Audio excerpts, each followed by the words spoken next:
Hello, everyone. Welcome back to Sunrise Podcast. This is episode 12. Today, I'm here, your host Dave, with Abhi, co host. We are planning to cover the latest India Afghanistan T20 series. Hi, Abhi. Hey Deva, how are you? I'm good. And so, I hope you're doing well. Let's just get into the T20 series. It's Yep. a 3-0 clean sweep series, Mm-hmm. and I'm sure that's what most of us expected. Considering it's a T20 series, I thought maybe it might be slightly difficult maybe it might be the one format where Afghanistan might have a chance of beating India, but it wasn't meant to be. Yeah. They showed glimpses of good performances before, even getting into the game. Uh, they had a much improved batting performance over all the three games, but I think we were too powerful for them. It looked like that. Yeah, I think even though India was testing their bowling unit, their batting unit was pretty strong. They Hmm. went with almost all their key batters, except maybe a couple of tryouts. But bowling unit was very fresh. Maybe that made some of the games too close. With full power team, India might be too strong for Afghanistan, considering their inexperience. So let's get Um, started with from the first yeah. game, where I think India almost comfortably won while chasing, won by 6 wickets. 158 was not going to be anything difficult, especially in Mohali. So, what's your overall take on it? If you have any key points or player? I think it was a good game because I feel like we ticked a few boxes um, there in that game, especially the bowling of Arshdeep and Axar, except for the last over where Arshdeep went for a few runs. His power play bowling was exceptional. I've mentioned in this podcast a few episodes ago about my concerns for his power play bowling. I told that he rectified that in the South Africa series and he continued his great form in this series as well. Akshar Patel, as usual, very dependable, such brilliant all rounder. But to me, the standout performance was Shivam Dube, both in game one and game two. Uh, with uncertainty over Hardik Pandya's availability, we are in the lookout for a seam bowling all rounder. Even though he might not give us like full 4 overs of bowling, he was still useful with the ball and with the bat. I think he just continued the form that he showed with CSK in IPL.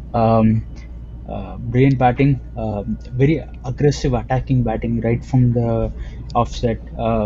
We had lost two quick wickets, but he came in and he had, started attacking from ball one. So we were able to be ahead of the game at all times, thanks to his batting.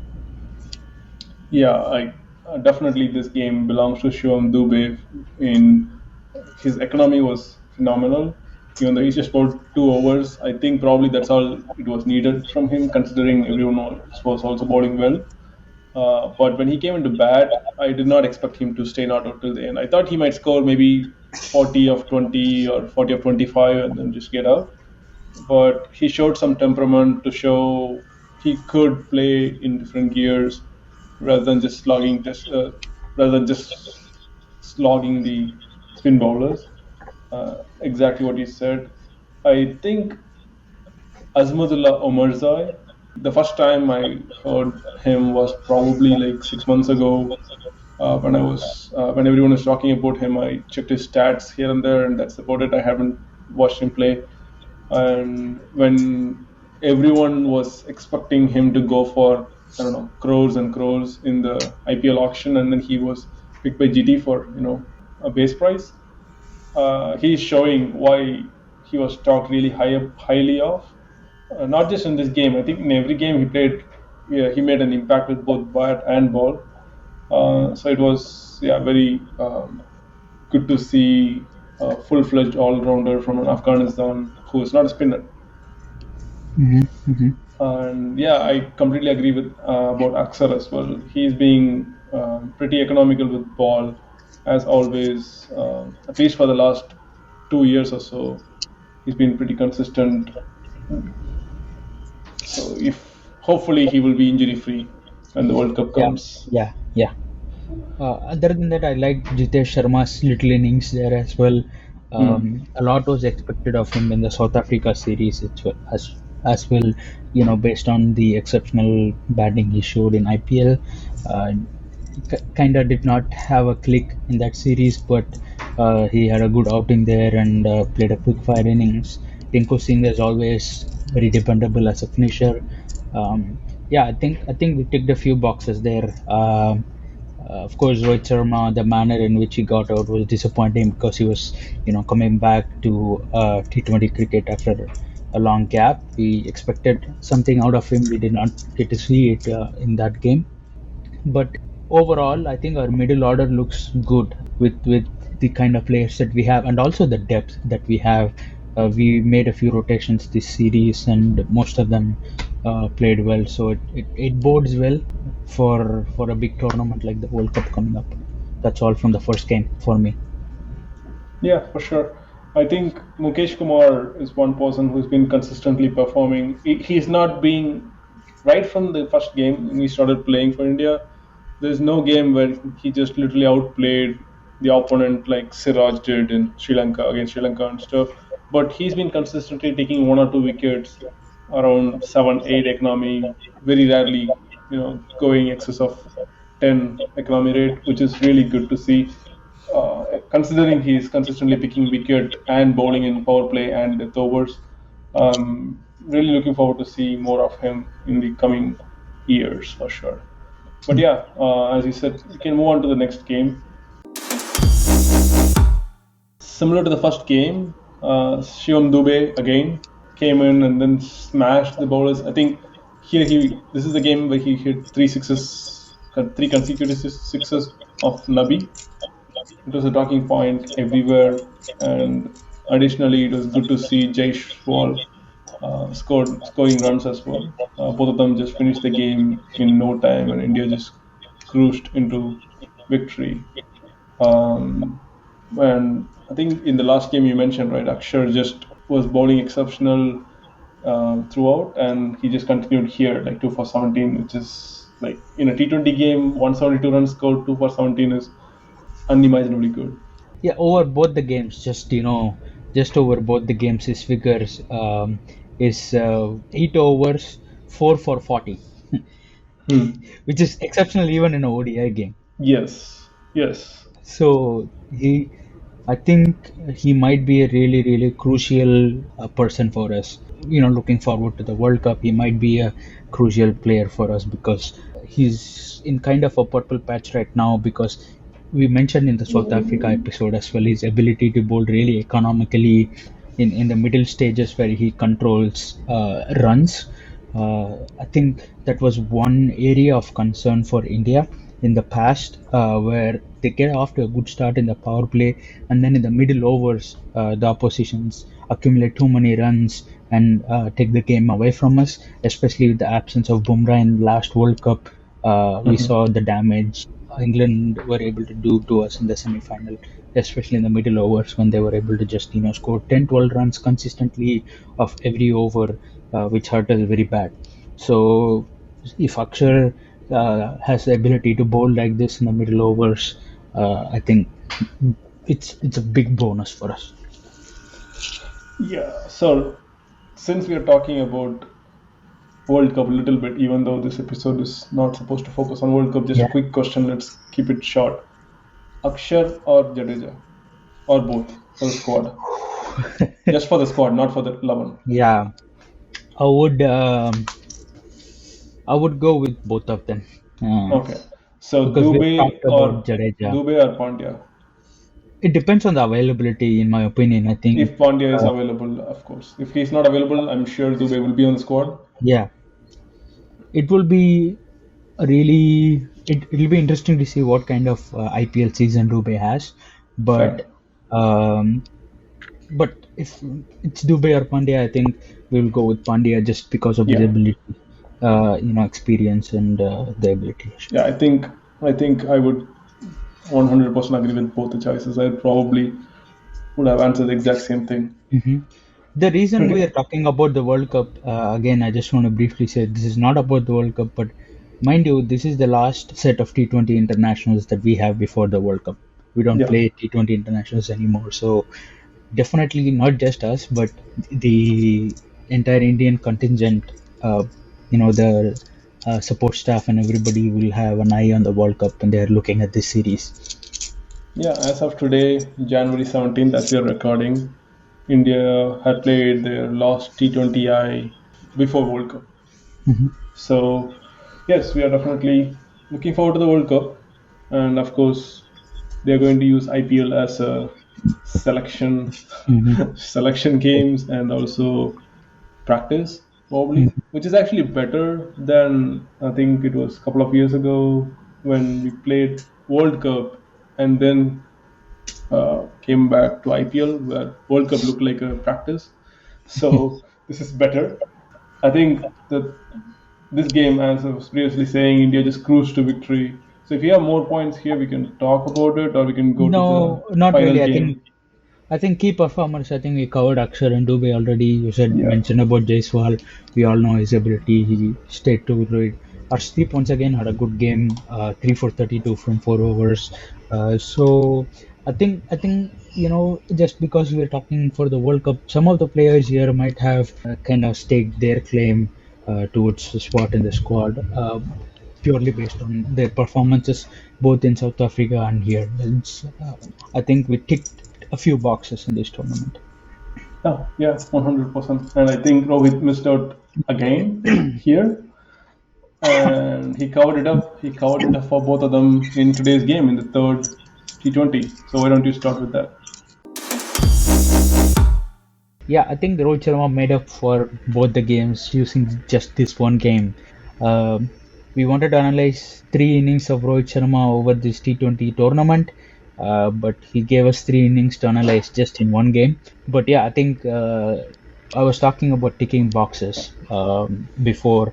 One of the big boxes that we need to tick was Rohit Sharma getting runs in this format going into the tournament. I think he did that in a brilliant fashion, especially when your team is 22 for 4 to carry the bat, get us to a great total, and then come back, play 2 super overs, and then take us to a victory was just phenomenal.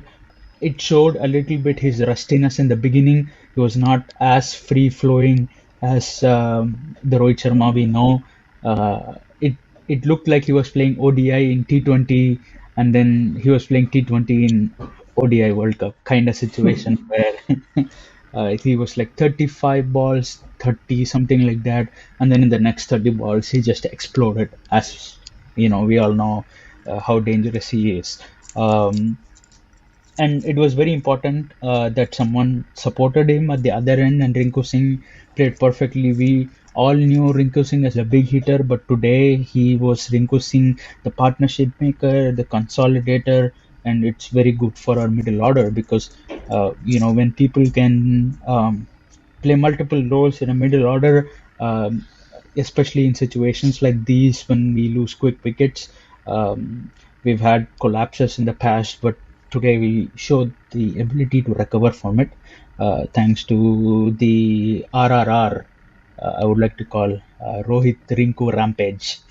Uh, Okay, nice. so brilliant batting from both of them, especially Rohit Sharma. He picked the balls he needs to hit. He wanted to hit brilliantly. We all know how dangerous he is with the short ball, but there are a couple of sixes over covers today, which I think was also Rohit Sharma's specialty. Uh, just timing the ball so perfectly, like we all know he's capable of, and it's good for India, and good exceptional innings from Rinku Singh as well. I really loved the way he played. It is very good sign for us, especially when we are getting like 50 runs of the last 2 overs. I was watching the game live, and at the end of 18 overs, I was telling to my friend that if we get to 180, there'll be a good score. But we got to 212, but it still didn't prove to be a good score. So when you said RRR, I thought the third R was Ravi Bishnoi, considering Uh, how well he bowled in the second super over. To contain a super over when your target is just 11 runs, especially when the team just scored 212 and 16, in the last two innings, it was exceptional for him to bowl. I'm just trying to cover the players that you yeah, haven't talked about because I don't want to repeat exactly what you said true, true. because Go for it. both Rohit and Rinku just played an exceptional innings. As you said, when I saw 22 for 4, I was expecting 130 or 140. And then I remember it was a Bangalore pitch, and I was afraid we are going to have a humiliating loss. Kind of right. So I'm really happy that it worked well. That the partnership was almost 200. The last two overs went for 58 or 56 something. So the first thing that came to my mind was, okay, India lost four quick wickets, and there is a left arm medium pacer who is taking three wickets. So I don't know, in and out, irrespective of the experience of the bowler, quality of the bowler. Whenever there's a left arm seam bowler bowling, and if the ball is nipping a little bit, India is always in trouble. That's somewhere they really need to work on, but I don't know how they can work on. It's just happening again and again and again. So that's one point, and I think the other point here was I wanted to say with the way, as you said, with the way Rinku is batting, when he's coming in late, he could just finish it, and when he come in early, like when in terms of collapses, he could steady the partnership and then still finish big. So from the statistics, he averages 89 in T20I in 15 games and 176 strike rate.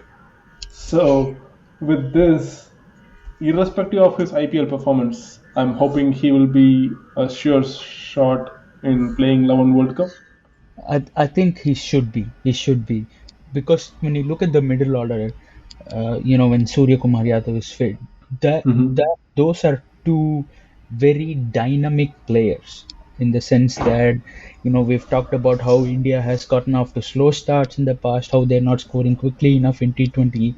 These are two players who can score quickly and score big, just based on what they've showed.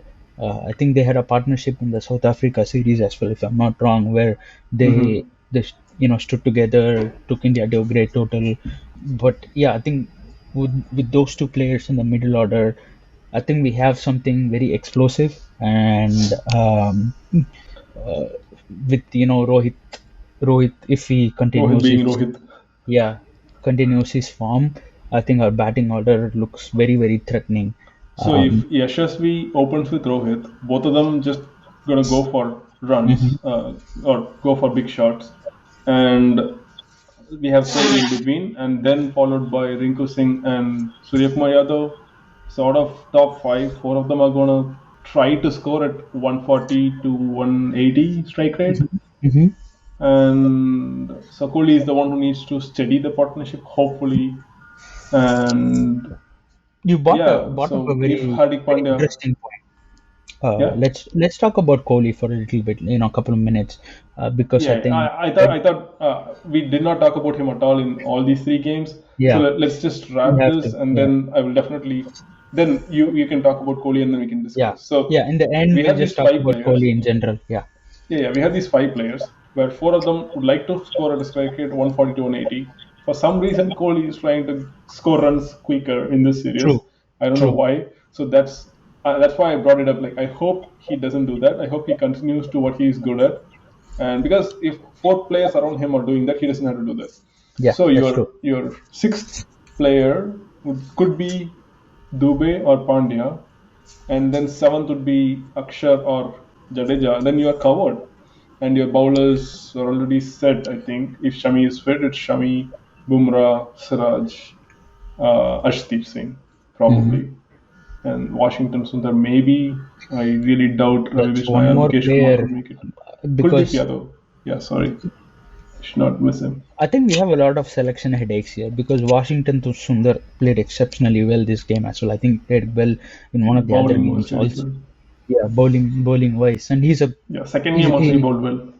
yeah, he's not a belligerent batting option, but he's someone who can just hang around and score at a decent clip. We can't expect him to score 150, 160 strike rate, but at least you know run a ball or thereabout. So I think we have. That's why I said when we ticked boxes, we ticked a lot of backup option boxes as well, Mm-hmm. in the sense that in the unfortunate event of someone getting injured, we have a backup option in Washington Sundar. Um, Batting wise, we have a backup option of Tilak Verma or Shivam Dube, Yeah. backup to Hardik Pandya. So it looks good for us. But just purely talking about the game, a couple of other aspects. I like Mukesh Kumar's bowling, even though his figures don't show it. He bowled Mm-hmm. pretty decently, uh, considering the pressure he was in. Except for the last over and super over, he was kind of unlucky where he took an edge and then went for a four. And but his bowling was, like you said, consistently decent. Ravi Bishnoi bowled very well as well. I think there was smart bowling. I was expecting either Washington Sundar or Ravi Bishnoi to bowl rather than Avesh Khan for the super over, and Mm-hmm. they went to Ravi Bishnoi. Their choice was vindicated. Smart bowling. He knew where his fields were and tried to bowl there instead of trying something extravagant. Yeah, he finally got his control and at the right time. That's good. But yeah, let's get back to Kohli and then we'll wrap up this episode. Yeah, So Kohli. yeah, go Kohli, I on. think it was very interesting.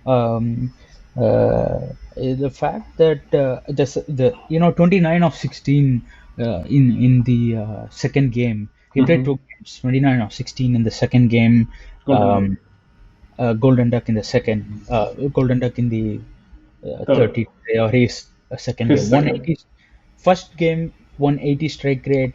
If let's say Shivam Dube had played that innings, or Mm-hmm. let's say Tilak Verma had played that innings, we would have been all praised for that. Oh, they played the situation, they played really well. But because the name is Virat Kohli, we expect so much from him. Every time Kohli comes out bad, we expect a 50 in a T20 or a 100 in one day game. Yeah. Yeah, I think he's, like you said, he will be in the middle order or anchor. He will be the anchor where everybody tries to go big around him. That he might have to take on the anchor role, and just stick around. And we all know he can go big. We all know he can score quickly. We've Mm-hmm. seen that many a times, but he just needs time to go big.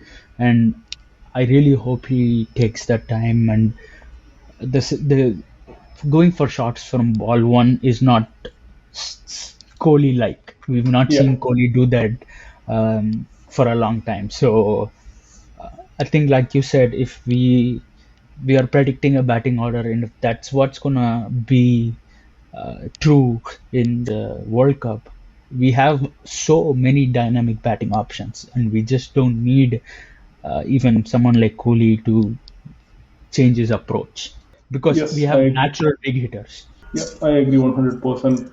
And I want to point out Kohli's 40 ball 50 is not as significant as his 16 ball 30 like he did in the Mhm. last game. However, as you said, just because he's Kohli, we are expecting him to score 50 irrespective of strike rate. That doesn't make sense. Yes, he needs to go. He we knows he can score 8 runs, 12 runs per over without taking any risk. He can place the ball like no one. So if he stays there for 5, 10 overs, like after 12th over, he will go for fours everywhere. Even if he gets out, that's okay because we have finishers to finish the game.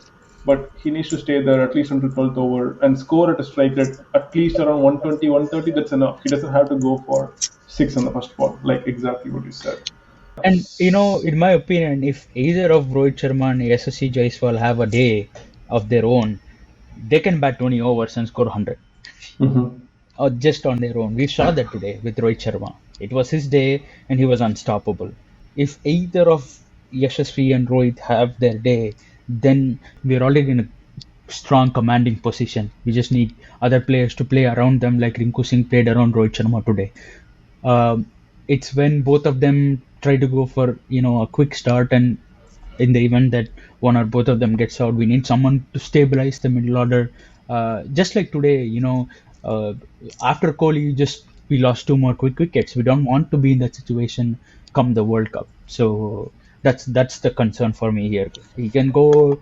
That 29 of 16 was very effective as well. But I'm just saying when we get into a situation where we did today, like in a big tournament like World Cup, that pressure is going to be different. Today we were able to recover from it, but historically we've seen that whenever we had a collapse, we haven't been able to recover from it. So we just, as much as we try to avoid getting into such a situation, it's best for us.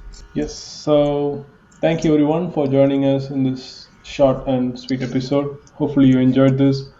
Looking forward to see you guys in the next episode where we are hoping to cover the test match that England versus India. Thank you Yes, everyone. thank you for joining us. See you with another episode. Bye bye.